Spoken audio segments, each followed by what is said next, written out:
Čaute všetci, ja vás zdravím, moje meno je Tomáš a vítam vás pri ďalšom vlogu. Takže znova som na Intraku, lebo študujem, hej, samozrejme. A to som vám chcel povedať, že dneska alebo zajtra by malo byť videjko, jedno, špeciálne, to už by malo byť aj lepšie nasvetlené, lebo som to nahrával cez deň. No.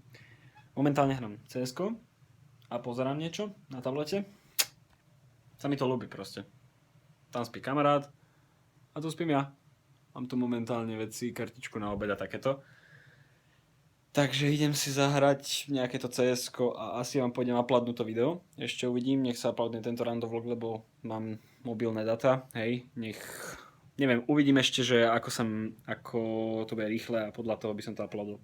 Možno pôjdem si niekde sadnúť a uploadnúť to tam. Neviem, ešte uvidím. Dobre, to je asi všetko, chcel som sa vám iba takto akože spojiť sa s vami. Alebo tak proste chcel som vám iba povedať, že videjko bude, že nemusíte sa bať a takto. Dobre, ja sa s vami lúčim a vidíme sa. Čaute.